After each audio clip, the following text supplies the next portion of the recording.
Donc on a vu la dernière fois la polarisation et ses applications dans le domaine des télécommunications. Dans ce paragraphe, on va voir tout ce qui est génération d'ondes.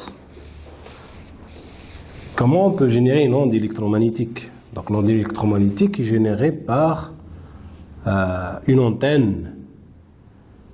Mais cette antenne est alimentée par un générateur. Donc on a une tension aux bornes de l'antenne et l'antenne parcourue par un courant. Donc on sait très bien la tension se transforme en un champ électrique et le courant se transforme en un champ magnétique. Bien sûr, le déplacement des électrons, etc.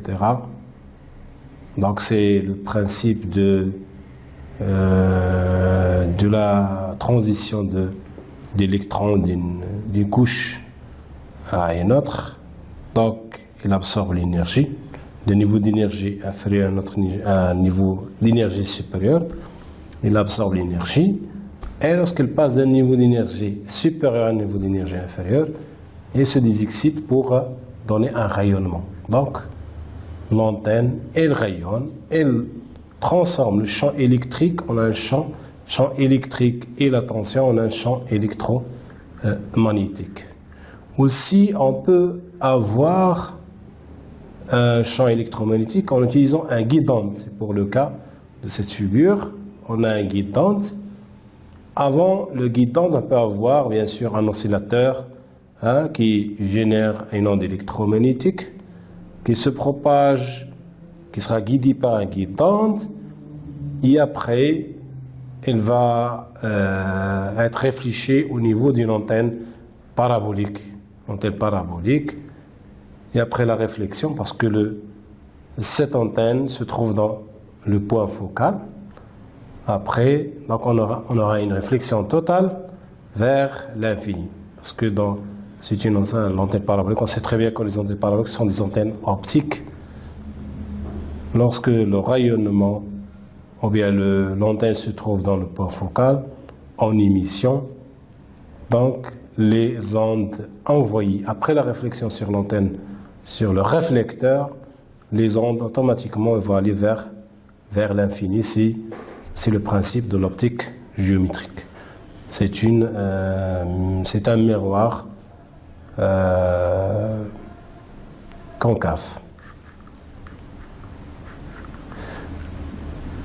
Volume Oren, un champ électromagnétique par exemple, extrémité d'ouverture d'un guide d'onde, c'est le principe des antennes paraboliques. On va voir tout ce qui est zone de rayonnement d'une antenne. La zone de rayonnement d'une antenne, on va distinguer trois zones. On a la zone de Rayleigh où le champ est proche, donc la densité de puissance est quasi constante. La densité de puissance est quasi constante. Donc si je prends par exemple ces deux antennes, on a ce qu'on appelle la zone lorsqu'ils sont proches. Cette antenne est en émission et l'autre en réception. Lorsqu'ils sont très proches, donc on est dans la zone des champs proches. La densité de puissance est quasi constante lorsqu'on n'a pas une variation de la densité l'antenne réceptrice s'approche de l'antenne émettrice, ou bien elle s'éloigne en restant toujours dans la même zone, c'est la zone de Rayleigh. Dans ce cas-là, la densité de puissance reste constante. Ça veut dire quoi? Ça veut dire que l'antenne réceptrice, elle reçoit une puissance reçue, elle reçoit toujours presque la même puissance.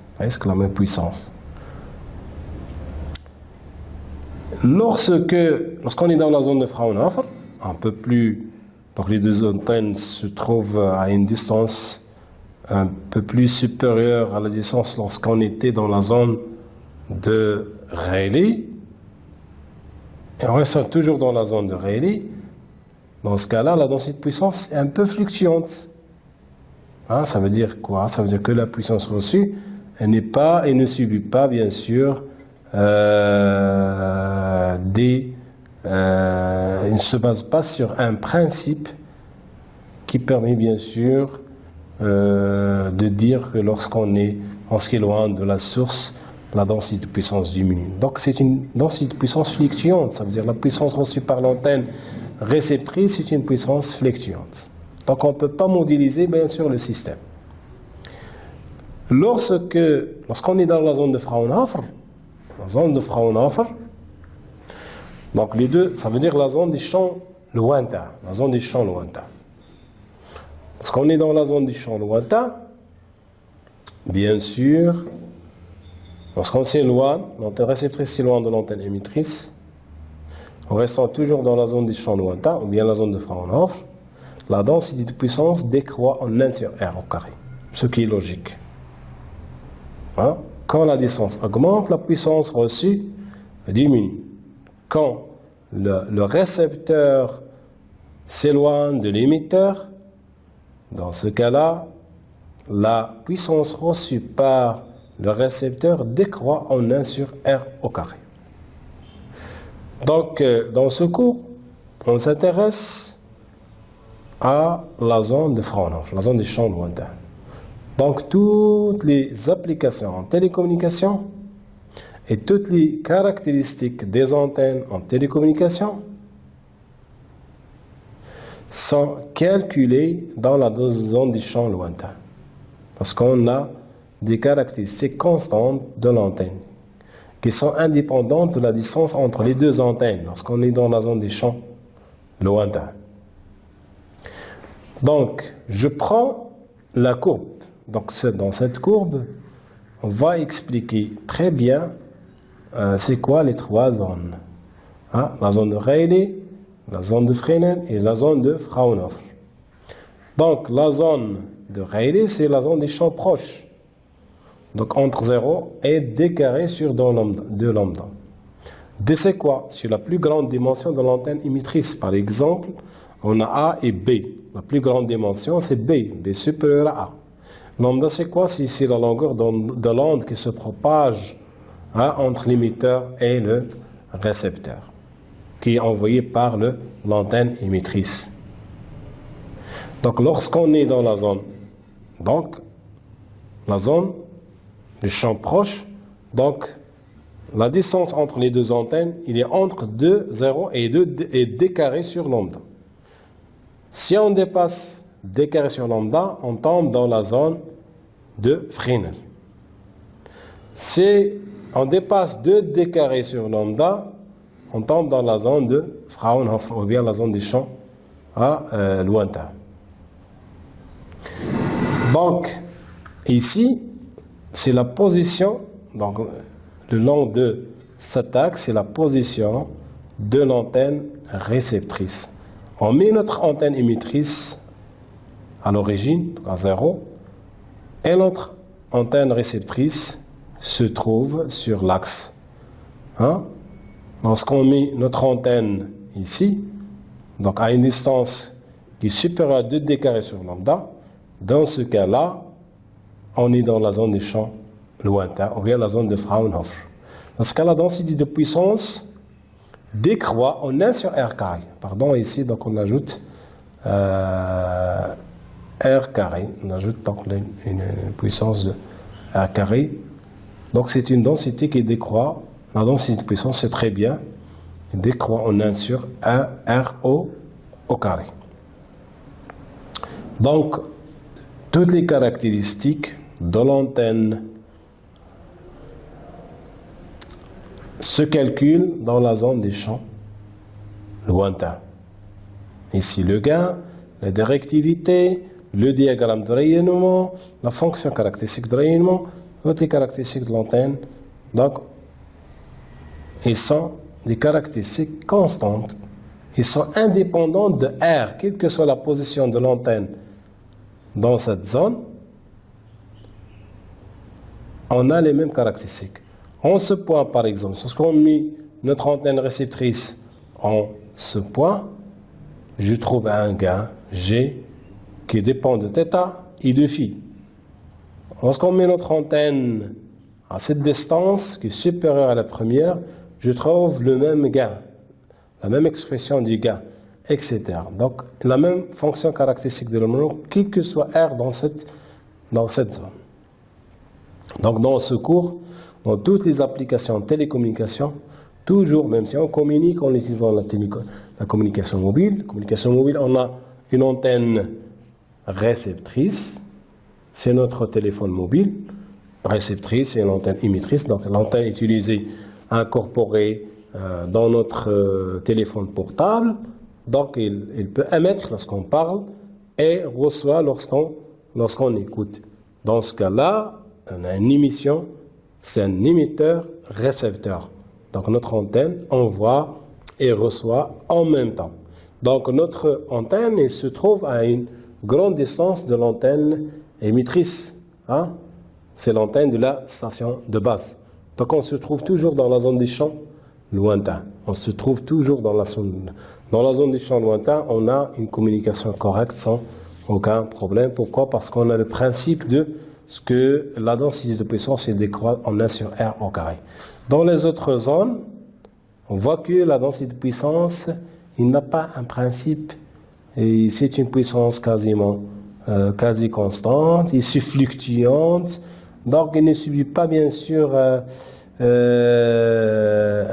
règlement, bien sûr, une loi bien déterminée. Mais ici, il subit une loi, c'est que la densité de puissance, il décroît en 1 sur R au carré. On va voir aussi la source élémentaire. La source élémentaire est utile lorsqu'on veut calculer le champ électromagnétique rayonné par une antenne filaire. Donc, en commençant par un dipôle élémentaire, on calcule le champ rayonné par un dipôle élémentaire, et après, on passe à trouver bien sûr le champ rayonné par une antenne filaire en intégrant bien sûr le champ qui a été déjà trouvé pour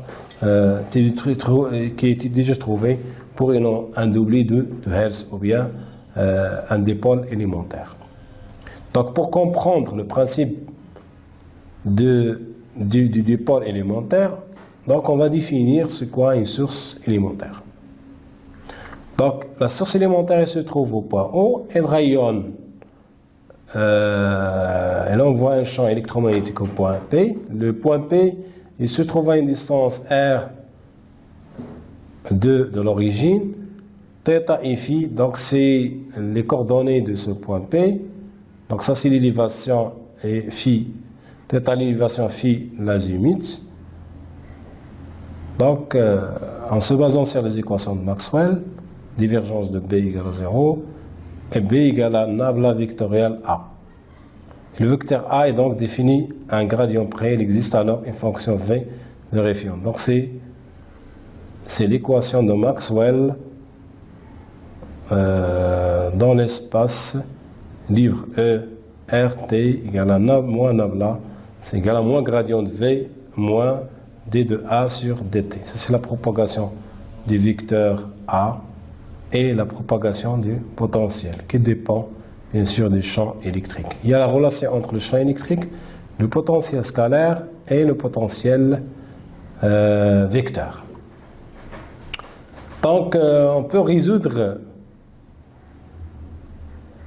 bien sûr en utilisant les équations de Maxwell en fonction du potentiel, on obtient les équations d'onde du potentiel et du vecteur. Donc on a là au carré V, on a déjà vu les équations de propagation de champ E et du champ H. Mais maintenant, on a l'équation de potentiel, propagation de potentiel, VRT, l'équation de propagation du vecteur A. Donc égal, mais pour le champ électrique, on a 0 ici, et le champ magnétique, on a 0 ici, mais le potentiel scalaire et le potentiel vecteur, on n'a pas 0 ici, on a moins ρ sur epsilon. Ρ, c'est quoi? C'est la densité volumique des charges au point O. Parce qu'au point O, on a bien sûr une source élémentaire qui a une densité volumique des charges qui donne un rayonnement au point P. Et G, bien sûr, le courant. Puisqu'on a une densité volumique de charge, on peut avoir, bien sûr, un courant électrique G. Et V, c'est le potentiel qui se trouve au point P. V, R, T, c'est le potentiel scalaire au point P. Et A, R, T, c'est le potentiel vecteur au point P. Mais ρ et G, c'est au niveau de la source élémentaire. La source élémentaire, elle comporte une densité volumique de charge et une densité de courant. Donc, elle donne au point P un potentiel vecteur et un potentiel scalaire. Donc, on a la propagation de potentiel vecteur et la propagation de potentiel scalaire selon les deux équations. Donc, on peut résoudre, bien sûr, ces deux équations en utilisant la relation, les fonctions de Green. Green, c'est une, bien sûr, c'est compliqué de trouver la résolution de ces deux équations. Donc, en se basant sur les fonctions de Green pour trouver la solution de ces deux équations. Donc, il donne le potentiel scalaire, V égale 1 sur 4 pi epsilon 0, epsilon, dans un décret quelconque, avec ça c'est QL, c'est la charge qui se trouve dans l'élément L, avec l'exponentielle moins G bêta R. Pourquoi l'exponentielle moins G bêta R? Parce qu'on a la propagation du potentiel. Normalement, potentiel VR, virgule T. Hein? Donc, ça indique la propagation du potentiel dans l'espace libre ou bien dans un diélectrique. Si on élimine l'exponentielle moins G bêta R, donc on n'a pas de propagation. On est obligé, donc, bien sûr, dans les équations de Maxwell, lorsqu'on a un courant alternatif, donc on a la propagation. Dans ce cas-là, on ajoute le terme exponentielle moins G bêta R. Bêta, on sait très bien si c'est un coefficient de propagation. Donc, ça exprime le coefficient de phase, si vous voulez. R, bien sûr, selon l'axe, donc où on a, bien sûr, R. Ça, c'est le potentiel vecteur, égal à mu sur, c'est la perméabilité sur 4pi, l'intégrale IL. Donc, c'est le courant, parce que l'élément L donc, est parcouru par le courant I. Bien sûr, on a la propagation. L'exponentielle de la même façon précédente, l'exponentielle moins G bêta R, exprime la propagation du potentiel vecteur. En se basant sur tout ce qu'on a expliqué dans la source élémentaire, pour démontrer devient bien sûr le champ électromagnétique rayonné par un dipôle élémentaire. Un dipôle élémentaire s'appelle un dipôle infinitésimal, ou encore un doublet de Hertz. C'est un doublet de Hertz, un dipôle infinitésimal. C'est un élément infinitésimal d'une antenne filaire. Une antenne filaire, je considère, je suppose que ça c'est une antenne filaire. Hein, antenne filaire, je prends un élément infinitésimal et se comporte comme un dipôle, c'est un dipôle élémentaire. Pourquoi la notion de dipôle? Un dipôle, c'est comme un dipôle en électricité, on a une charge Q plus Q et moins Q. Elle rayonne, elle donne un champ électrique en un point P. C'est la même chose, parce que l'antenne filaire D de L, un dipôle élémentaire, elle est parcourue par un courant I, donc il y a des charges positives vers le haut et il y a des charges négatives en bas. Donc il forme bien sûr un dipôle parce qu'il y a un ensemble de charges positives et en haut et un ensemble de charges négatives en bas. Donc le dipôle élémentaire, il donne un rayonnement au point P. Donc les coordonnées sphériques, on a ER, Eθ, bien sûr, qui permet bien sûr de faire déplacer le point P vers le bas. C'est Eθ, Eφ qui permet de faire déplacer P autour de l'axe Z, et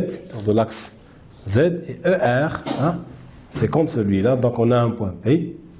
Bien sûr, on a l'origine, le point P, donc on a θ et on a φ.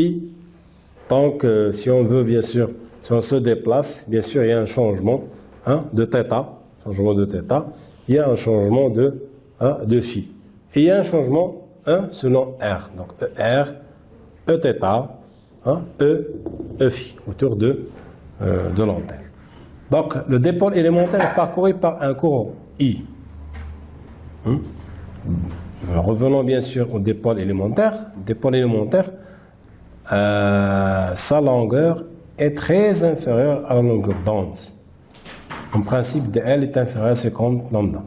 Donc le courant, si on a un courant, on sait très bien qu'on ne peut pas avoir une propagation sans un courant alternatif. Avec le courant continu, on ne peut pas avoir une propagation de l'onde électromagnétique. Il faut un courant, bien sûr, alternatif de fréquence égale à la fréquence de l'onde qui se propage dans l'espace libre. Si on alimente l'antenne, un dipôle élémentaire par un courant alternatif, bien sûr, puisque c'est un dipôle élémentaire, le courant est presque constant. Presque constante, donc, sur le dipôle élémentaire. Donc, l'amplitude et la phase sont indépendants de Z. Parce que, d'après le schéma, on a le dipôle élémentaire, il est selon l'axe Z, et on a l'axe X, et l'axe Y, c'est donc à l'intérieur. C'est un outil théorique qui permet de déduire le comportement de toute antenne, comme la somme des sources élémentaires. Si on arrive à trouver le champ électrique rayonné par le dipôle élémentaire, on peut déduire rapidement le champ électrique rayonné par un dipôle, par une antenne filaire lambda sur 2. Donc I égale à IM cosinus 2pi sur lambda Z. C'est I de T pour une antenne filaire. L'antenne filaire lambda sur 2. Une antenne filaire lambda sur 2. Le courant I égale à IM cosinus 2pi sur lambda. Aux extrémités de l'antenne, je prends une antenne filaire, aux extrémités de l'antenne, I égale à 0. En ce point, et en ce point, I égale à 0. I égale à une valeur maximale au milieu. Au milieu. Si j'alimente l'antenne au milieu par un générateur, antenne filaire lambda sur 2. Aux extrémités, toujours le courant égale à 0, mais au milieu, le courant égale à une valeur maximale, c'est IM. Donc, on peut modéliser cette distribution de courant. Parce que c'est une antenne filaire lambda, lambda sur 2. Donc, lambda sur 2. Dans ce cas-là, on a un ventre au milieu. Aux extrémités, le courant égale à 0. C'est une antenne filaire. On peut modéliser, bien sûr, cette distribution de courant par I égale à IM cosinus de pi sur lambda fois Z. Ça veut dire quoi? Ça veut dire que pour Z égale à 0, Z égale à 0, donc I égale à IM. Pour Z égale à lambda sur 4, I égale à 0. Pour Z égale à moins lambda sur 4, donc I égale à 0. Donc, je vais prendre le vecteur A, le potentiel vecteur, qu'on a déjà trouvé pour une source élémentaire. On va l'appliquer sur un dipôle élémentaire. Donc, le vecteur A, il est selon l'axe Z. Il est selon l'axe Z.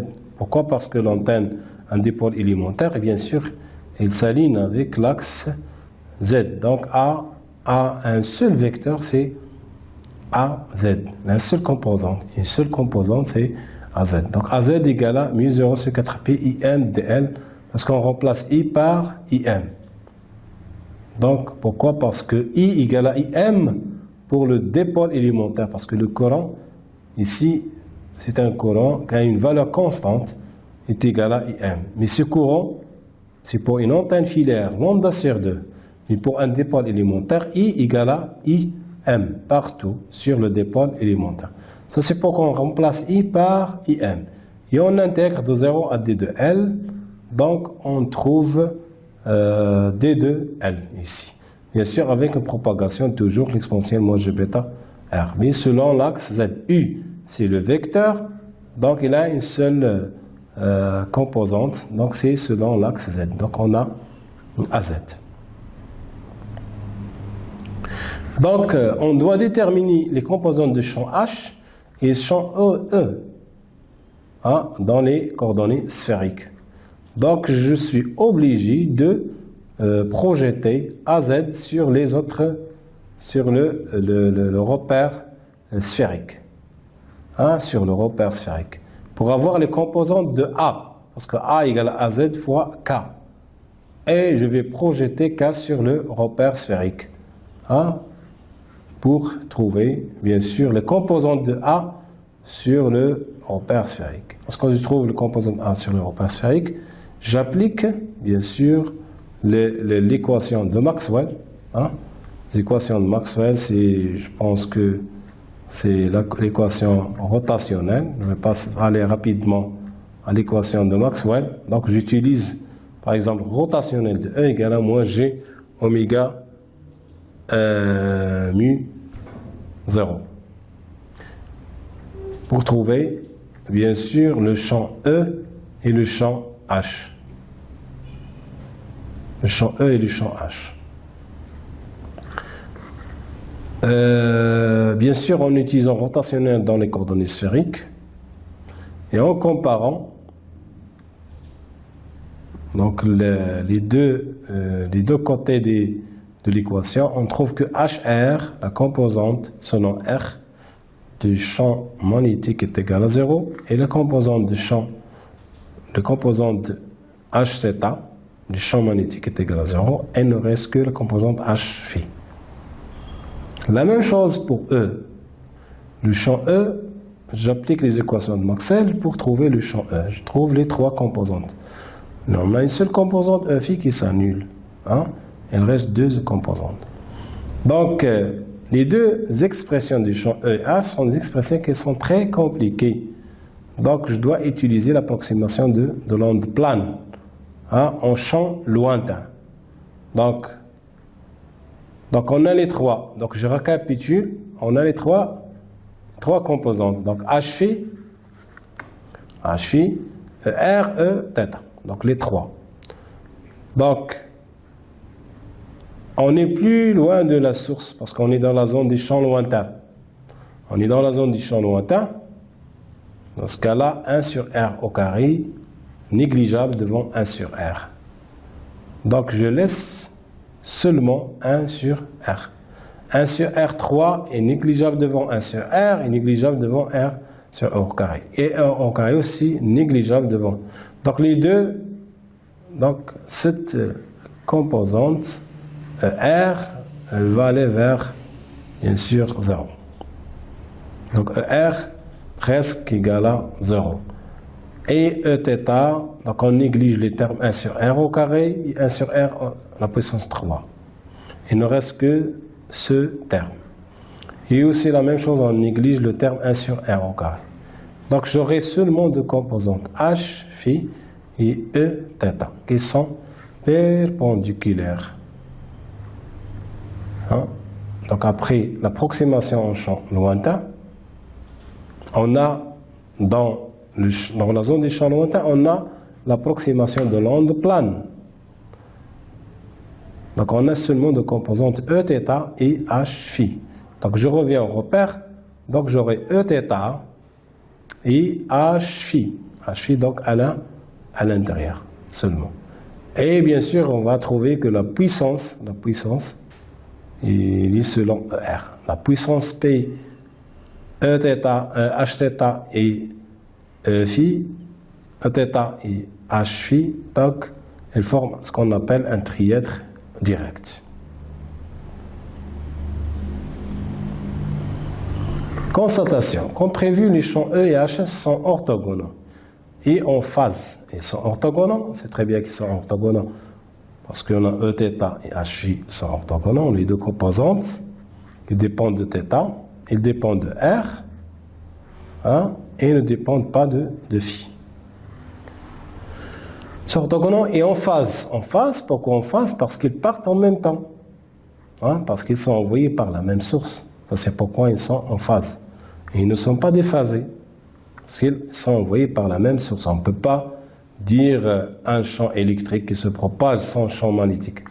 Hein, dans la propagation, on ne peut pas dire un champ électromagnétique se propage tout seul. Un champ électrique se propage tout seul. Donc les deux se propagent. Un champ électrique et un champ magnétique, ils se propagent en même temps. Ça, c'est pourquoi on dit les deux composantes sont en phase. Il n'y a pas de déphasage, d'après les deux expressions, il n'y a pas de déphasage entre les deux composantes. Et donc, s'ils sont en phase, on va trouver une phase. Mais si c'est impossible de trouver un déphasage entre les deux, parce qu'ils sont envoyés par la même source. Et sont orthogonaux en phase, et le rapport de leur amplitude vaut 0. Donc, on confirme tout ce qu'on a déjà vu. Hein? Parce qu'on a déjà vu que Z0, bien sûr, c'est l'impédance d'onde. L'impédance d'onde, c'est par analogie de l'impédance caractéristique d'une ligne de transmission. Ça c'est l'impédance d'onde. C'est l'impédance d'onde dans l'espace libre. On l'a retrouvé à partir des deux expressions, l'expression du champ E θ, champ E, et l'expression du champ H. Hein? Et les champs E et les champs H décroissent en 1 sur R. Hein, c'est logique. Le champ E et le champ H décroissent en 1 sur R. Quand R augmente, quand la distance entre l'émetteur et le récepteur augmente, donc le champ E diminue. Et la même chose, la densité de puissance décroît en 1 sur R au carré. Aussi, si on calcule la densité de puissance, on trouve, d'après l'expression du champ E, il décroît en 1 sur R au carré. C'est ce qu'on a déjà expliqué, l'a confirmé par les expressions du champ E et du champ H. Le champ E et H dépend de R et θ, mais pas de phi. Ça, c'est juste une caractéristique pour les antennes filaires, ou bien les antennes, les dipôles élémentaires. Donc, le champ E et le champ H ne dépendent pas de R, ne dépendent pas de phi, ils dépendent seulement de R et de θ. Quand R augmente, le champ E diminue et le champ E et le champ H aussi dépendent de θ. Hein? Il dépend, si on fait varier θ, la valeur du champ varie. Mais le champ ne dépend pas de phi. Ça veut dire si je fixe θ et je fixe R et je fais varier phi, donc je trouve la même valeur du champ E ou du champ H. Je trouve toujours la même valeur. Si je fixe R, je fixe θ, je trouve toujours la même valeur du champ E, H. Le dipôle élémentaire est bien pratique par l'étude des antennes filaires. En effet, chacun de celles-ci se divise en petits segments. Donc, on a étudié le dipôle élémentaire, un élément infinitésimal. Maintenant, on peut déterminer le champ rayonné par une antenne filaire. Hein? Une antenne filaire, lambda sur 2 par exemple. Donc, qu'est-ce qu'on fait? Donc, on intègre. Donc, en intégrant, bien sûr, l'antenne dipôle élémentaire, par exemple, si on veut trouver le champ rayonné par une antenne filaire lambda sur 2, on intègre l'expression du champ E, parce que le dipôle élémentaire, c'est un élément infinitésimal D de L, donc ça c'est D de E, D de E θ, D de H θ. Et dans ce cas-là, on va intégrer ce D de E de moins lambda sur 4 jusqu'à lambda sur 4 pour trouver le champ rayonné par une antenne filaire lambda sur 2. On va passer à un nouveau chapitre très important, c'est caractéristiques des antennes. On va commencer tout d'abord par définition d'une antenne. C'est quoi une antenne? Principe de réciprocité. Donc l'antenne, on peut l'utiliser en émission comme on peut l'utiliser en réception. Et il aura les mêmes caractéristiques. On va définir aussi c'est quoi une antenne isotrope. Donc en se basant bien sûr sur, c'est une référence, en se basant toujours pour calculer le gain, la directivité, etc. d'une antenne. Donc on va se baser sur une antenne isotrope. C'est une référence. C'est une antenne qui n'existe pas en réalité, mais on se réfère sur lui bien sûr pour calculer le gain et la directivité et beaucoup de caractéristiques. On va avoir aussi ce qu'on appelle la fonction caractéristique de rayonnement. Donc avec cette fonction caractéristique de rayonnement, on peut tracer le diagramme de rayonnement d'une antenne. Et la surface caractéristique de rayonnement. Comment il est la surface caractéristique du rayonnement? Donc bien sûr, c'est une surface sphérique. On va voir que tous les diagrammes de rayonnement des antennes font partie d'une sphère. Ils font partie d'une sphère. Donc c'est la distribution de l'énergie dans l'espace libre. Intensité de rayonnement dans une direction. On va voir aussi cette notion en utilisant bien sûr l'angle solide sur lequel on voit une partie de l'espace. On va voir aussi la directivité, c'est la concentration d'énergie d'une antenne, la capacité de concentrer l'énergie. Et chaque antenne a une directivité bien déterminée. Et la directivité est la relation avec le gain. On va voir aussi la définition du gain. Coefficient de réflexion et adaptation. On sait très bien que l'antenne se comporte comme une charge à l'extrémité d'une de transmission. Bien sûr, on a un coefficient de réflexion au niveau de l'antenne. Donc, on ne sait pas s'il y a une adaptation optimale, on n'a pas de réflexion. Donc, le coefficient de réflexion dans ce cas-là est égal à 0. S'il y a une adaptation. S'il n'y a pas d'adaptation, le coefficient de réflexion est différent de 0. Donc, on applique toujours, bien sûr, les principes d'adaptation d'une ligne de transmission. Adaptation d'une ligne de transmission à la charge. Et l'antenne se comporte comme une charge à l'extrémité de la ligne de transmission. On va voir aussi la notion de résistance de rayonnement. Bien sûr, lorsque l'antenne rayonne une onde électromagnétique, bien sûr, il y a une résistance contre le rayonnement. On peut la calculer, il est inversement proportionnel au gain. Le rendement énergétique, bien sûr, l'antenne, lorsqu'on l'alimente par une puissance fournie, donc il nous donne une puissance émise. Et bien sûr, il y a un rendement énergétique. Ça dépend de l'intérieur de l'antenne. Ça dépend des pertes électriques, des pertes métalliques à l'intérieur de l'antenne. S'il y a beaucoup de pertes métalliques et beaucoup de pertes électriques à l'intérieur de l'antenne, donc on va voir un rendement qui est faible. Donc le rendement maximal pour une antenne quelconque égale à 1. Pourquoi? Parce que l'énergie reçue par l'antenne est totalement rayonnée par lui-même.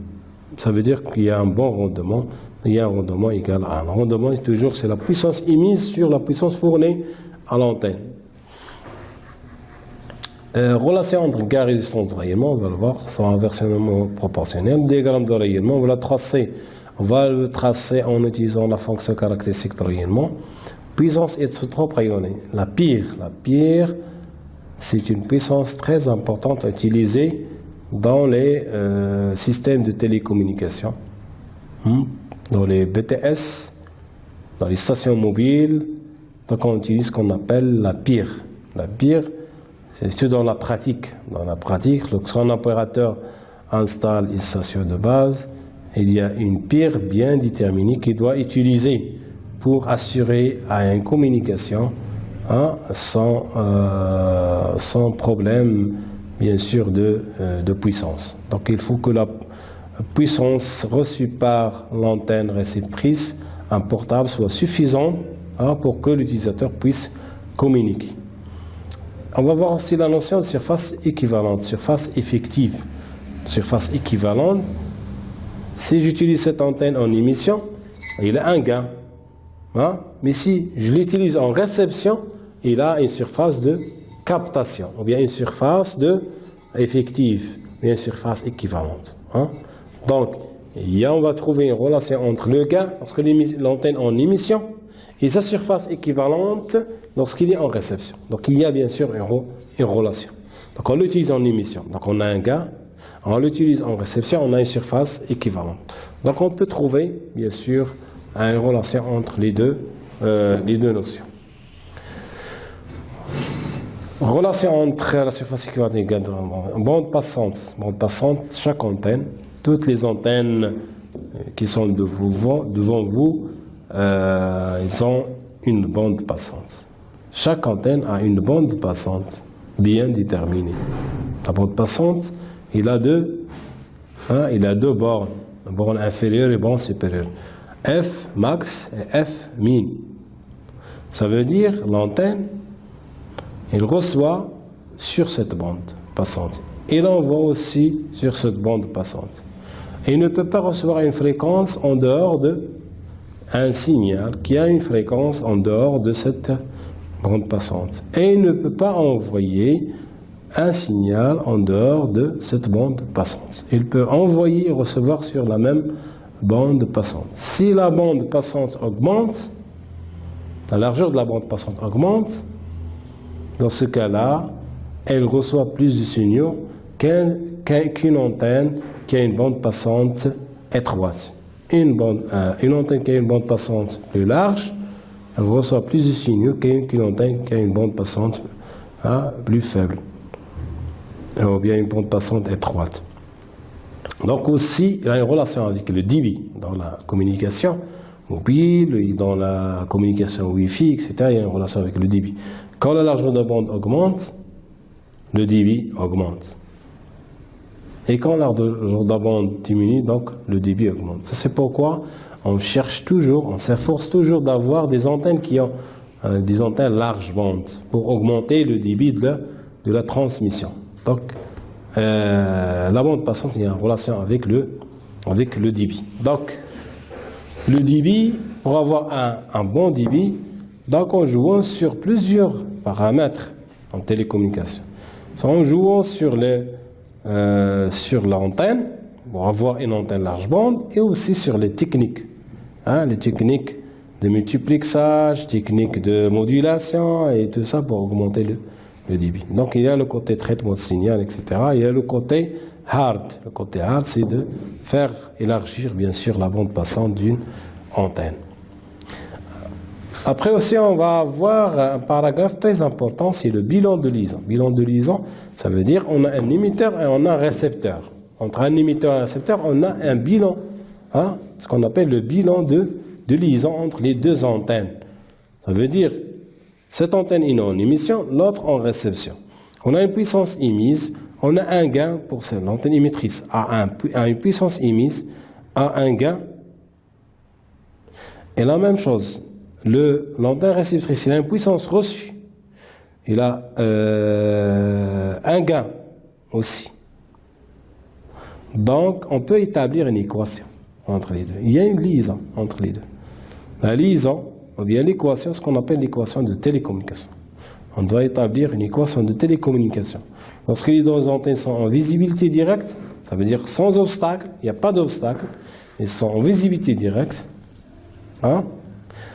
Et on établit aussi ce qu'on appelle le bilan de liaison, ou bien l'équation de télécommunication lorsqu'on a des obstacles.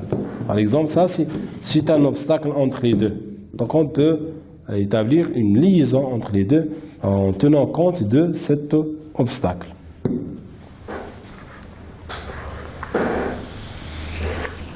Donc dans ce chapitre, on va voir tout ce qui fonctionne caractéristique de rayonnement, diagramme de rayonnement, directivité, le gain, l'ouverture, la surface équivalente. Il y a des notions qu'on va, bien sûr, ne seront pas pour nous étranges. Donc c'est la densité de puissance par θ phi en watts par mètre carré. C'est la puissance par unité de surface. Mais la densité de puissance radiale, on a déjà vu, il est radial. Pourquoi? Parce que Eθ, H, Eθ, H phi et PR, elles forment un trièdre direct. Radial parce que selon ER. On a la puissance fournie à l'antenne, en watts, c'est une puissance fournie à l'antenne. On donne à l'antenne une puissance. Et après, il va nous donner une puissance émise.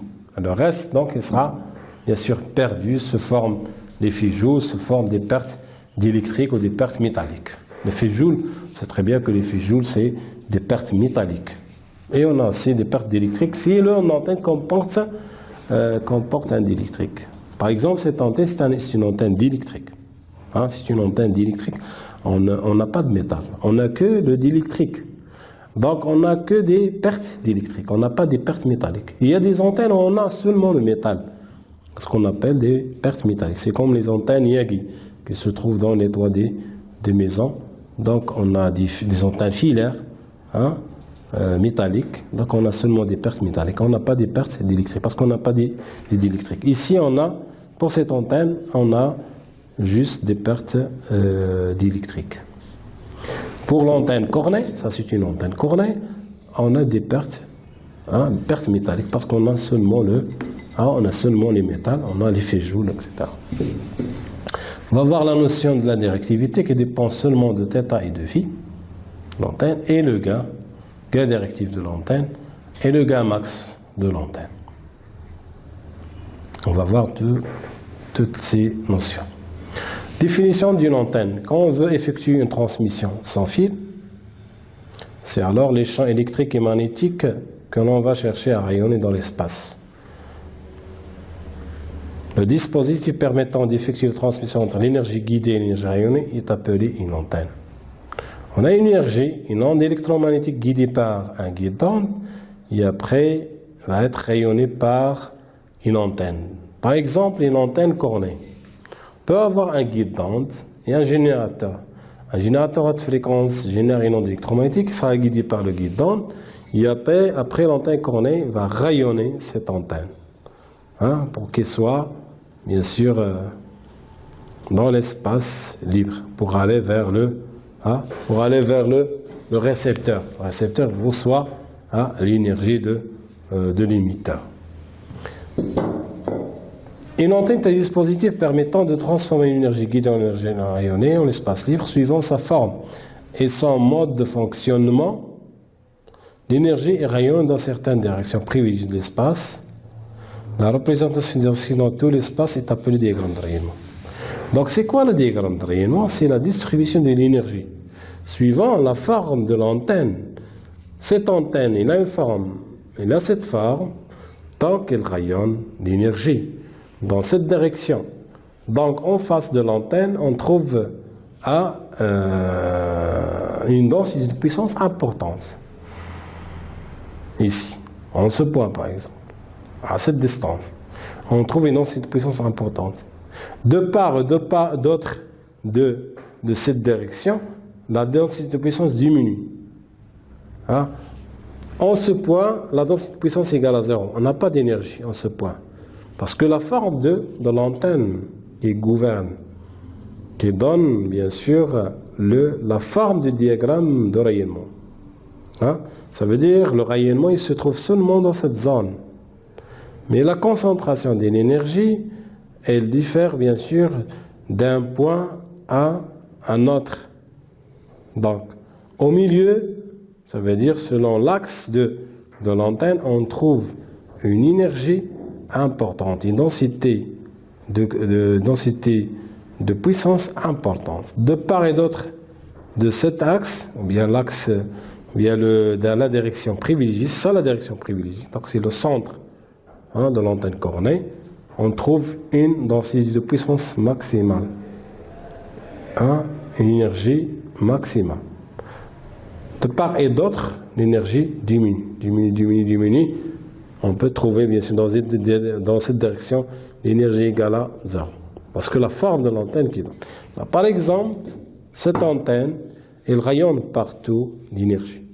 On trouve l'énergie ici, donc dans tous les endroits qui entourent l'antenne.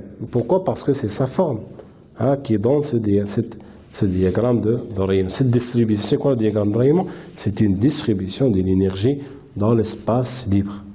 Donc la forme de ce diagramme de rayonnement est donnée il est en fonction de la forme de l'antenne. La même chose pour les antennes microstrip. L'antenne microstrip, elle rayonne, un diagramme de rayonnement, il est en avant. En arrière, on ne trouve rien. Il n'y a pas d'énergie. Hein? Pas d'énergie, pourquoi? Parce qu'on a un plan de masse. Donc, la distribution de l'énergie de cette antenne, elle dépend de sa forme. Donc, il est différent. Les trois antennes, ils ont des diagrammes de rayonnement différents.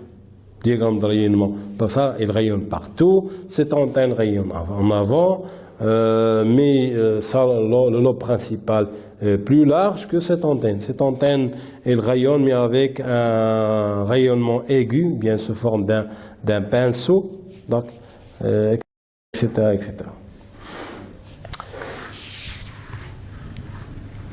Le principe de réciprocité. Le principe de réciprocité, c'est quoi le principe de réciprocité? C'est qu'une antenne, on l'utilise en émission ou en réception. Il aura les mêmes caractéristiques.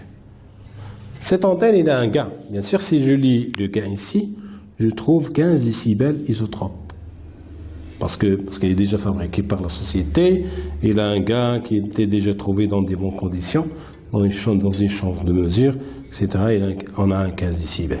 Dans la pratique, on peut recalculer ce gain en utilisant des méthodes de mesure, bien sûr, en utilisant l'équation de télécommunication et la même antenne.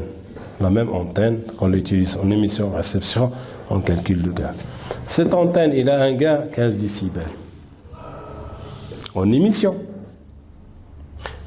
On l'utilise en émission. Ce qu'on utilise en réception, il aura le même gain. Donc, c'est ce qu'on appelle le principe de réciprocité. Ça veut dire, une antenne, on peut l'utiliser en émission, comme on l'utilise en réception. Elle aura toujours les mêmes caractéristiques. Elle a la même bande passante, le même gain, la même directivité, la même fonction caractéristique de rayonnement et le même diagramme de rayonnement. Que ce soit en émission ou en réception. C'est ce qu'on appelle le principe de réciprocité. Donc, on va aborder une partie aussi très importante, c'est les antennes isotropes. Les antennes isotropes. Une antenne isotrope, c'est une antenne utilisée comme référence. Lorsqu'on calcule un gain, c'est toujours en décibels indice I. Ça veut dire isotrope. Si je vois cette antenne, je trouve 15 décibels I.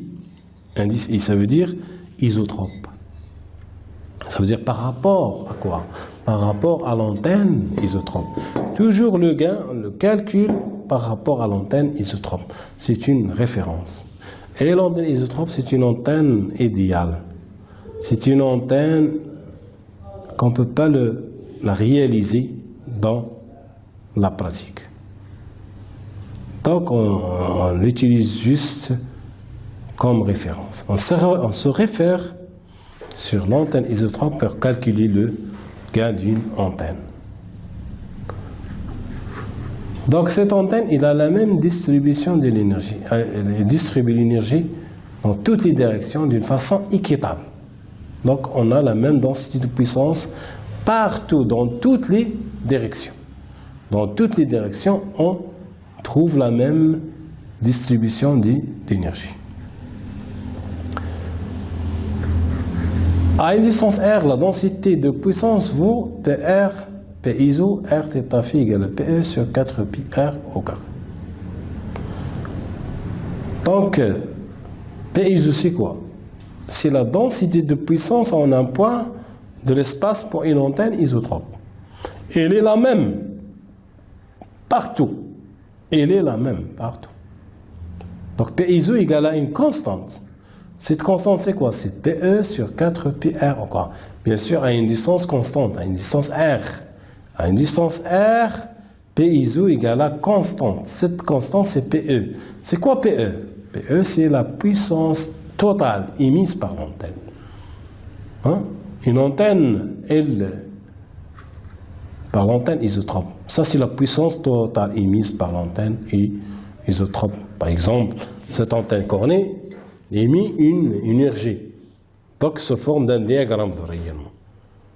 Je prends toute l'énergie, je prends tout le rayonnement, c'est ce qu'on appelle la puissance émise. C'est une puissance émise totale, ou bien la puissance rayonnée. Donc la densité de puissance piezo, il dépend de R, il dépend de θ et il dépend de phi. Mais piezo, il est constante. Il dépend seulement de R. Il dépend seulement de R. Et il ne dépend pas de θ et ne dépend pas de phi. Il dépend seulement de R. Mais si on change R, piezo, bien sûr, change. Si on reste toujours à une distance R constante, on trouve en chaque point de l'espace, on trouve la même densité de puissance piezo. Mais c'est pas réel, c'est juste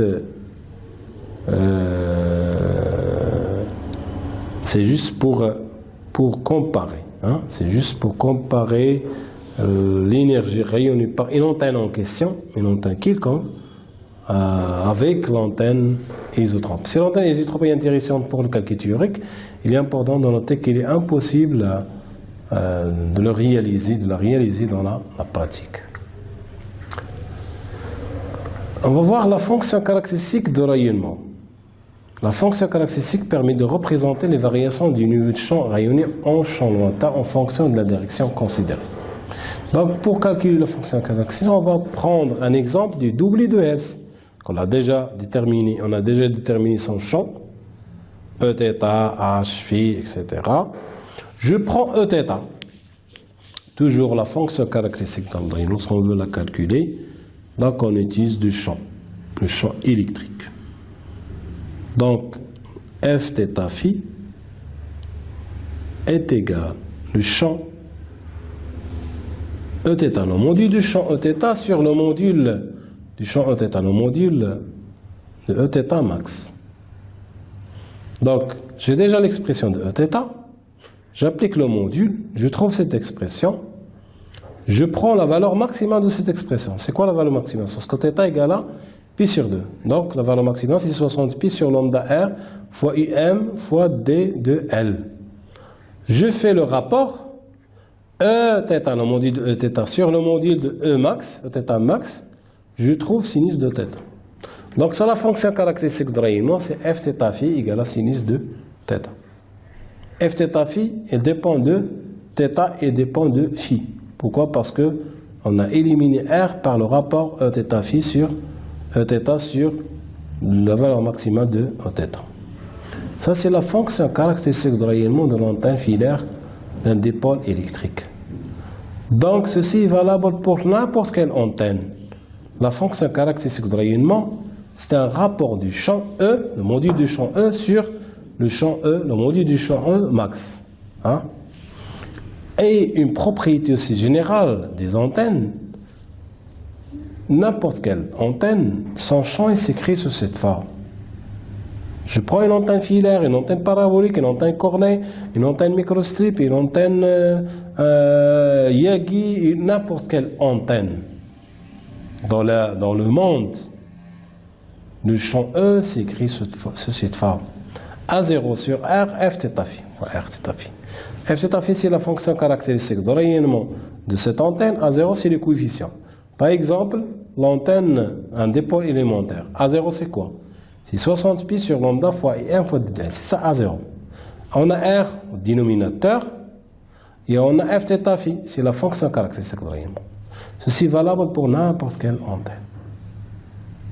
Avec Fθ phi, la fonction caractéristique de l'antenne, dans cet usage, la fonction caractéristique de rayonnement, il a une valeur maximale. Sa valeur maximale, c'est 1. Pourquoi 1? Parce que sinus, on a, pour cet exemple, sinus de θ. En θ égale à pi sur 2, sinus de θ égale à 1, donc Fθ phi égale à 1. La valeur maximale de ce Fθ phi, c'est la valeur 1. Et n'importe quelle antenne, vous allez trouver que sa fonction caractéristique de rayonnement égale à 1. Et lorsque Fθ phi égale à 1, il faut dire qu'on est sûr sur la direction privilégiée. On a une valeur maximale du champ. Regardez, si Fθ phi égale à 1, ça veut dire la valeur du champ égale à A0 sur Aθ. Donc la valeur maximale du champ E, c'est A0 sur Fθ. Lorsque Fθ phi égale à A égale à 1. Et Fθ phi est toujours comprise entre 0 et 1. toujours comprise entre des 0 et 1. Ça, c'est en valeur naturelle, mais en décibels, c'est entre 0, moins l'infini et 0 décibels. Parce que vous allez voir que f θ phi va nous aider pour tracer le diagramme de rayonnement d'une antenne. Donc la valeur maximale de f θ phi égale à 1, dans ce cas le champ a une valeur maximale. Si je prends cette antenne cornée, on a un diagramme de rayonnement, dans la direction, c'est ça la direction privilégiée, parce qu'on est au centre de ce rectangle. Donc ici on a une valeur maximale du champ.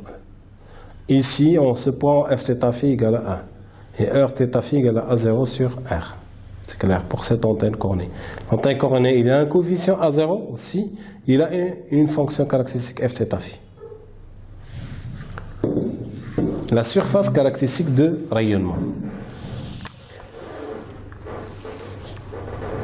On a, si j'ai un diagramme de rayonnement, on a une surface. C'est ce qu'on appelle la surface caractéristique de rayonnement. La surface caractéristique de rayonnement est représentée par des vecteurs. La surface fermée obtenue partant à partir d'un point pris comme origine, un vecteur dans la longueur est une fonction simple du champ créé à une distance constante. Donc, lorsqu'on est dans la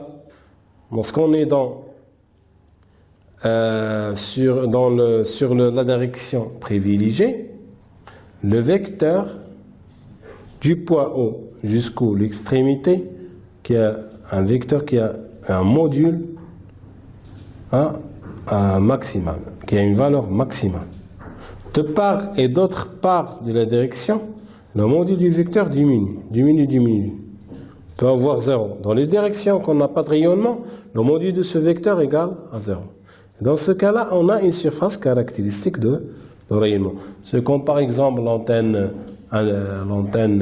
isotrope, la surface caractéristique de rayonnement, c'est la surface d'une sphère.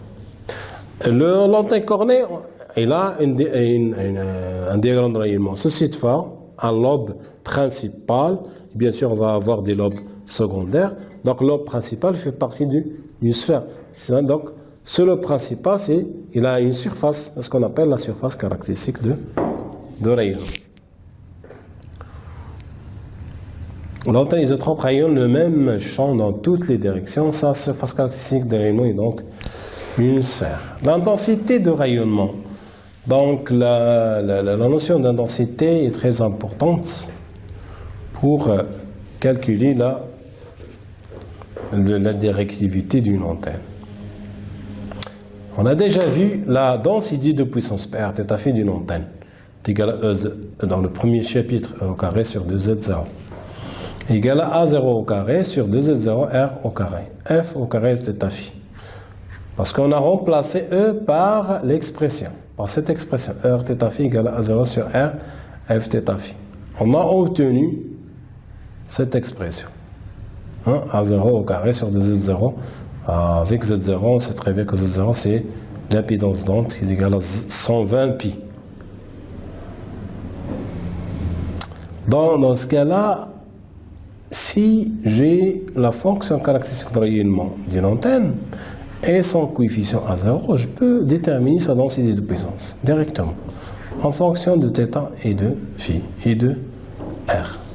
Directement. La densité de puissance en un point de l'espace. Donc, l'intensité de rayonnement, c'est quoi? C'est un élément infinitésimal de sa puissance émise qui se trouve dans un angle solide d2 oméga.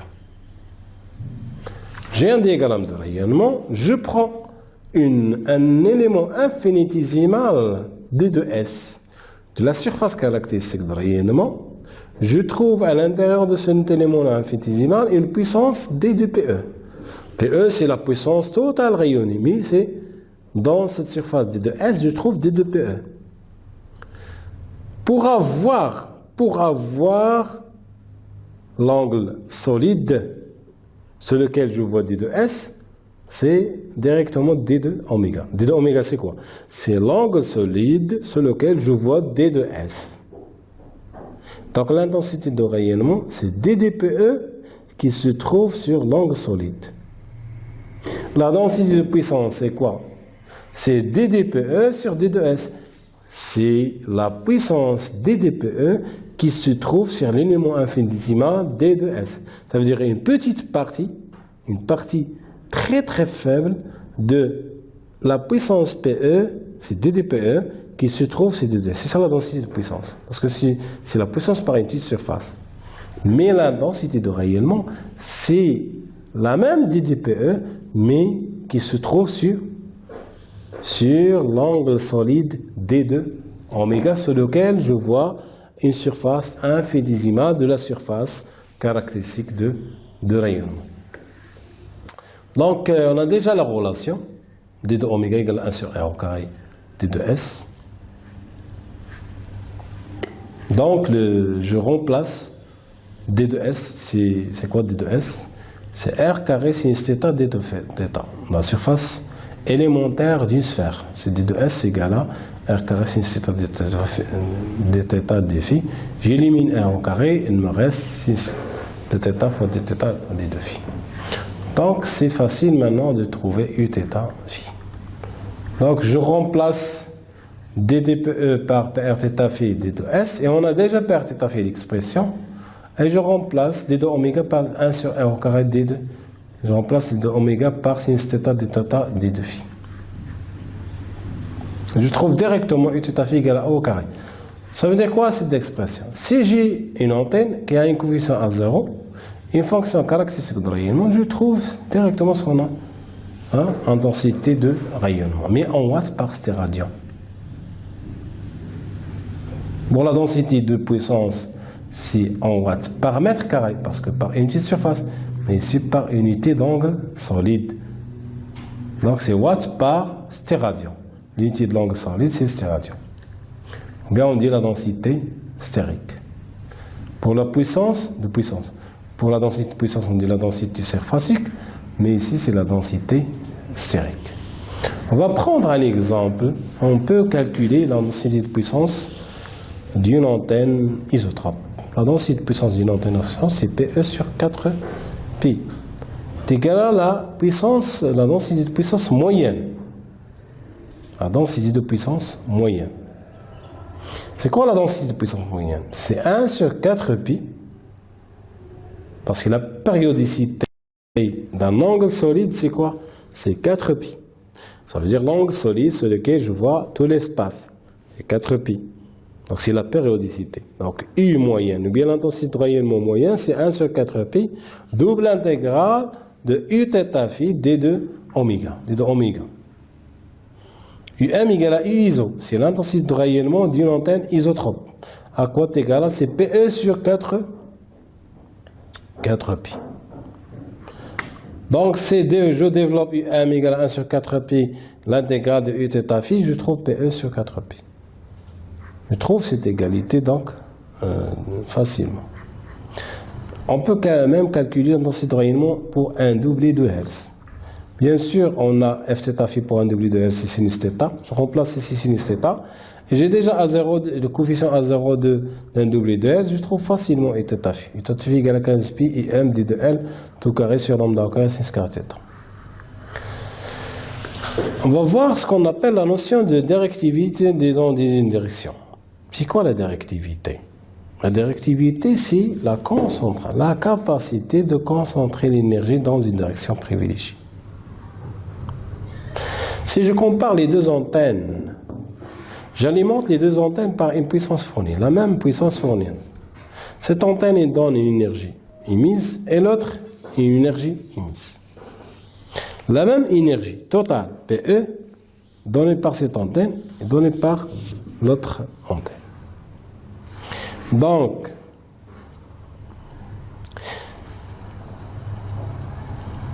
je compare les deux, je ne trouve pas le même diagramme de rayonnement.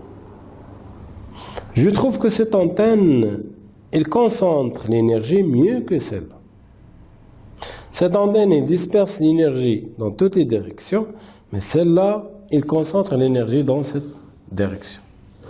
Je vais dire que cette antenne mieux que celle-là. Parce que cette antenne, elle a une bonne directivité. Il dirige, il concentre l'énergie dans une direction privilégiée. L'autre, cette antenne, ne concentre pas l'énergie. Elle laisse l'énergie dispatcher sur toutes les directions.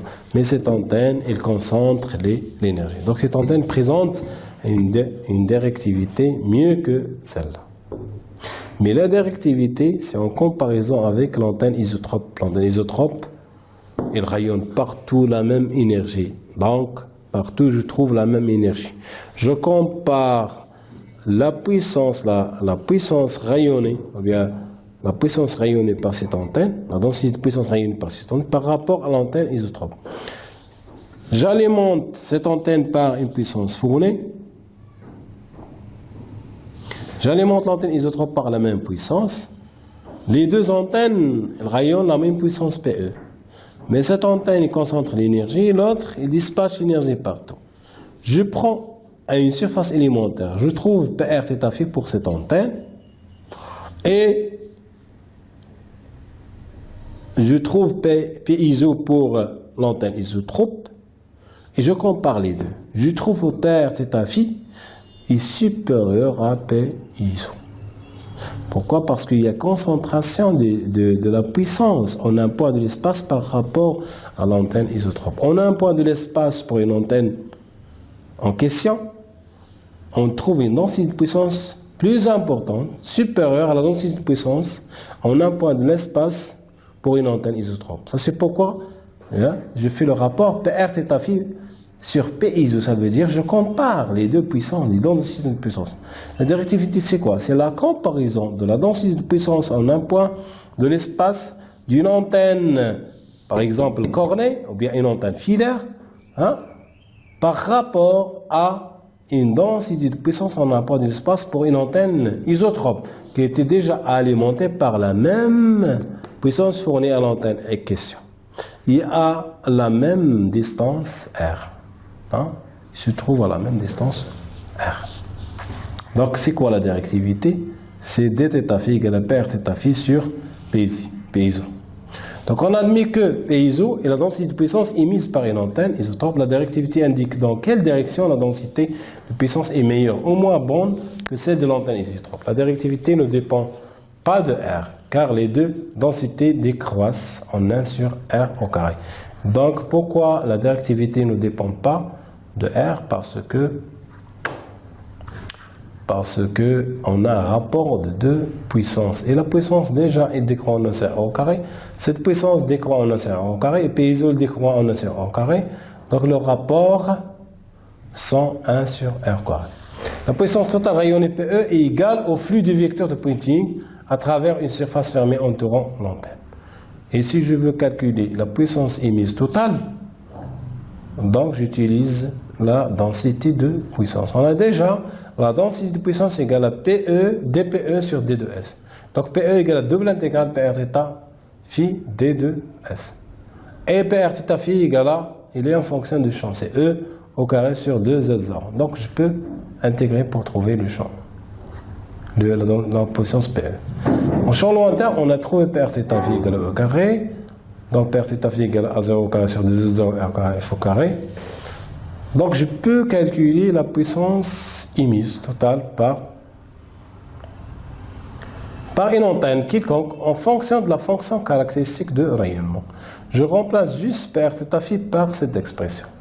Alors, si j'ai, pourquoi on utilise F θ phi dans les exercices, par exemple, si j'ai une antenne et cette antenne a une fonction caractéristique de rayonnement F θ phi, elle est donnée, donc on peut directement déduire sa puissance émise, sa puissance totale émise ou bien sa puissance rayonnée. J'intègre deux fois Fθ au carré. Ça fonctionne. Et j'ai déjà son coefficient. Je trouve facilement sa puissance émise totale. Et je peux déduire la directivité. La directivité, qu'est-ce que j'ai ici? dθ phi égale à PR θ phi. Je remplace PR θ phi par son expression. Et je remplace P iso par PE sur 4 pi R au carré. P ISO, c'est quoi? On a déjà dit dans un paragraphe que PE, voilà, P ISO égale à PE sur 4PE au carré. Je remplace PE. Hein, on a déjà trouvé. PE, c'est A0 au carré sur 2Z0, double intégrale F. Donc, je trouve une expression de la directivité égale à F au carré sur 1 sur 4P d'intégral. Pourquoi je vous donne aussi cette expression? Si vous avez la fonction caractéristique de rayonnement, vous trouvez facilement la directivité, sans passer par la puissance. Sinon, ça dépend de l'énoncé de l'exercice. Si vous avez PR θ phi et P ISO, vous devez utiliser cette relation. Si vous n'avez pas les deux puissances et vous avez la fonction caractéristique de rayonnement, vous devez utiliser cette relation. Et aussi, vous avez le droit d'utiliser l'intensité de rayonnement. L'intensité de rayonnement. On a déjà calculé l'intensité de rayonnement. Voilà. En fonction de Fθ phi. Je peux multiplier, je peux prendre la dernière relation, multiplier par A0 sur, pour faire A0 au carré sur 2Z0. Je dois multiplier le numérateur par A0 au carré sur 2Z0, le dénominateur par A0 sur 0 au carré sur 2Z0. Pour faire apparaître U θ phi. Donc, A0 au carré sur 2Z0, A0 au carré sur 2Z0. Je remplace A0 au carré sur 2Z0, c'est U θ phi. Et je remplace A0 au carré sur 2Z0, c'est U θ phi à l'intérieur. Donc, ça c'est U θ phi sur U moyenne. U moyenne, on l'a déjà calculé. C'est quoi U moyenne? L'intensité de rayonnement moyenne, c'est 1 sur 4P double intégrale de U θ phi d2 oméga. Je peux aussi utiliser cette relation, celle-là. C'est θ phi égale à 4P, c'est 1 sur 4P, U θ phi sur U θ phi d2 oméga. Avec d2 oméga, c'est sinus θ d2 phi d2. dθ phi, dθ d phi. Calcul de la puissance totale rayonnée par le doublet électrique.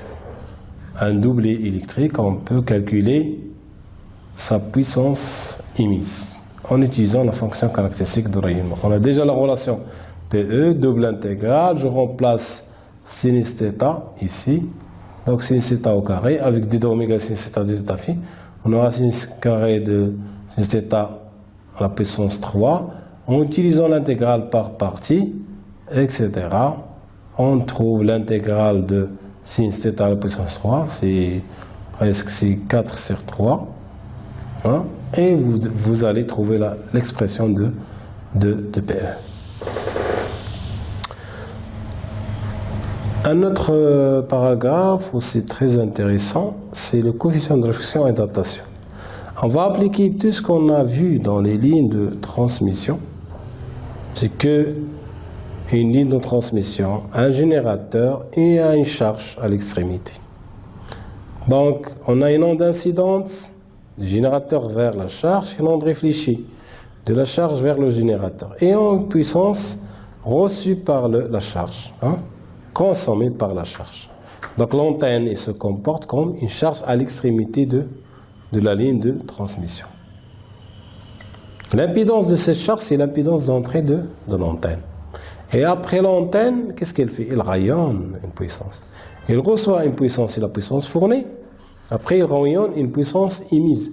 Pourquoi? Le reste de la puissance, la différence des deux, c'est qu'il y a une puissance perdue sous forme d'effet, hein, sous forme des pertes métalliques et des pertes d'électrique. L'antenne étant un système résonant en stationnaire. Bien sûr, n'importe quelle antenne, c'est un système résonant parce qu'il y a bien sûr un circuit résonant, c'est un self, une capacité, etc. Donc on a un système résonant donc, qui donne bien sûr. C'est comme l'exemple d'une antenne de la radiodiffusion. Bien sûr, on a un circuit résonant. Donc on fait tourner la monnaie de telle façon à changer la capacité. Si on change la capacité, je change la fréquence de résonance. La fréquence de résonance, c'est quoi? C'est 1 sur 2 pi racine de L fois C. Donc je change C, je change la fréquence. C'est pour qu'on passe d'une émission à une autre. On passe de FM, FM, AM, aux différentes, bien sûr, émissions. On fait, bien sûr, tourner la molette. On définit la qualité d'adaptation d'une antenne, soit en donnant son impédance caractéristique, soit en donnant son niveau de coefficient de réflexion.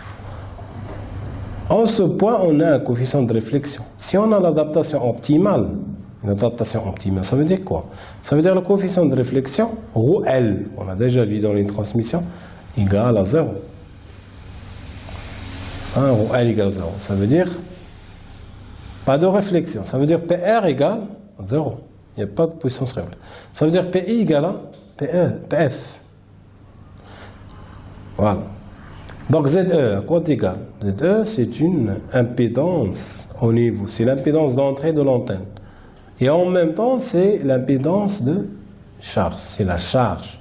ZE égale R. Il a une partie réelle et une partie imaginaire.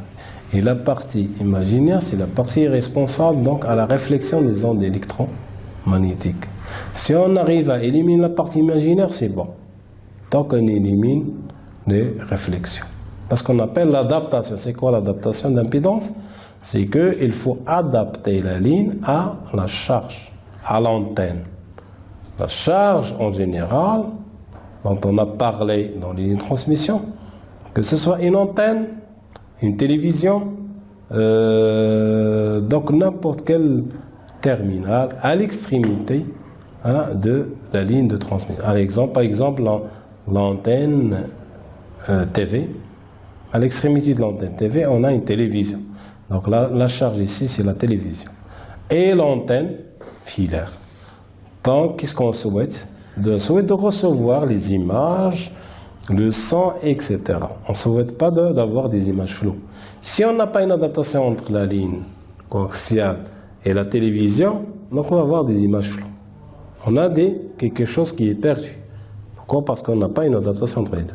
Ça, c'est pourquoi toujours, lorsqu'on connecte l'antenne, la ligne de transmission TV à la télévision, bien sûr, on a des circuits d'adaptation qui assurent la transmission optimale de l'énergie. Ça veut dire pas d'onde réfléchie. Dans ce cas, bien sûr, on regarde la télévision sans aucun problème. Donc avec des images nettes, sans problème. Le fait qu'on voit bien sûr des images floues, donc il y a un problème d'adaptation. La même chose pour l'antenne. Si on n'a pas d'adaptation entre les lignes, on ne va pas envoyer l'énergie. On aura des réflexions, donc l'énergie ne sera pas envoyée par par l'antenne. Le coefficient de réflexion SA1. SA1, c'est ρL. SA1, c'est un coefficient, parce que l'antenne se compose comme un quadripôle. Devient la notion de SA1, un quadripôle en hyperfréquence. Quadripôle en fréquence, il a des coefficients. Un coefficient SA1, c'est le coefficient de réflexion à l'entrée du quadripôle, parce qu'on a 4 pôles. Donc, dans l'entrée 1, on a SA1, coefficient de réflexion. On a un coefficient de transmission S21, du 1 vers 2, et un coefficient de transmission S12, ça veut dire de 2 vers 1, et un coefficient de réflexion à la sortie. Donc c'est S22. Et pour l'antenne, on a un coefficient de réflexion S11. Donc coefficient de réflexion A1, c'est ρL. C'est le coefficient de réflexion au niveau de la charge. Donc S1 au carré est égal à PR sur PE. Coefficient de réflexion en puissance. S1 au carré égale à PR sur PE. S1 c'est quoi? C'est le coefficient de réflexion en tension. Et on a déjà vu cette relation dans les transmissions. ZE égale à ZC fois 1 plus S1. C'est ZE, ça veut dire ZL, l'impédance au niveau de la charge, égale ZC fois 1 plus S1. C'est le coefficient de réflexion au niveau de la charge sur 1 moins S11. Ce n'est pas le module, c'est le coefficient de réflexion. Avec son module et sa face. La ligne Et alors, en mode progressif, la ligne en mode progressif, lorsqu'on a une adaptation optimale. Ça veut dire quoi? Ça veut dire lorsque S11 est égal à 0. Pas de réflexion. Lorsqu'on n'a pas de réflexion, S11 est égal à 0. Ça veut dire quoi? Lorsque S11 est égal à 0, ça veut dire ZE égale à ZC. Donc on a une adaptation optimale. Quand on a l'impédance d'entrée égale à l'impédance caractéristique de la ligne de transmission, dans ce cas-là, on a une adaptation optimale. L'antenne sert alors de transformateur d'impédance entre l'espace libre et la ligne de transmission. Dans la ligne de transmission, on a une impédance caractéristique. Lorsque l'on est rayonné par l'antenne, il se trouve sur un milieu de propagation, c'est l'espace libre par exemple. Donc on a une impédance d'onde qui dépend du milieu. C'est la Z0 égale à 120 pi, qu'on a déjà calculé en fonction, bien sûr, de epsilon 0 et mu 0. Mais à l'intérieur de la ligne de transmission, on a une impédance caractéristique de rayonnement. Donc il se comporte comme un transformateur. L'antenne est un transformateur de l'impédance entre l'espace libre et la ligne de transmission. La puissance rayonnée ne dépend que de la puissance acceptée et des pertes de l'antenne. Donc la puissance rayonnée dépend de quoi? Et dépend de la puissance fournie, reçue par l'antenne de l'âge du générateur à travers la ligne de transmission et les pertes à l'intérieur. Si on a beaucoup de pertes, on a un problème. Si on a beaucoup de pertes métalliques et électriques au niveau de l'antenne, donc on n'aura pas une bonne transmission. Pour avoir une bonne transmission, on doit avoir moins de pertes au niveau de l'antenne. Et on doit avoir une puissance importante fournie par le générateur. Donc la puissance émise dépend de quoi? Elle dépend de la puissance fournie et la puissance perdue. Ça c'est pourquoi on va dire que PE est égal à quoi? C'est égal à la puissance fournie plus la puissance perdue. On peut exprimer le coefficient de réflexion en décibels. Le coefficient de réflexion est égal à 20 log décimal de S11.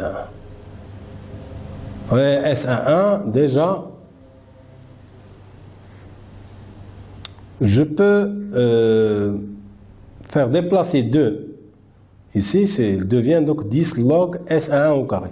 Je remplace S1 au carré par R sur P. Donc, directement, S1 en décibels égale à 10 log décimal de PR sur PE.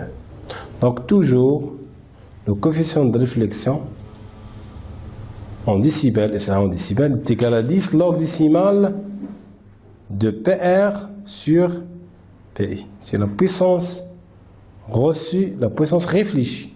La puissance réfléchie sur la puissance émise. Puissance réfléchie sur la puissance émise. Donc, pour les antennes, on parle de puissance, rapport de puissance. Et pour les lignes de transmission, on parle de ce qu'on appelle la tension et le courant. Pour les guidons aussi, on parle de la notion de puissance. Et bien sûr, on a VSWR, Voltage Sending Wave Ratio. C'est le taux d'onde stationnaire, calculé déjà dans les transmissions. On peut aussi le calculer pour le cas d'une antenne. Au niveau de... Parce que sur toute la ligne, on a le même coefficient, TOS, le même TOS, parce qu'il dépend du module de coefficient de réflexion au niveau de la charge. Donc si on a S11, c'est le module de S1. Donc 1 plus le module S1 sur 1 moins le module S1, on calcule, bien sûr. Quand on change VSWR, tant qu'on a la même antenne, on a le même VSWR, le même TOS. Quand on change l'antenne, on change le TOS. Parce qu'on change la charge. Quoi? Parce que VSWR, il dépend de quoi? Il dépend de la charge.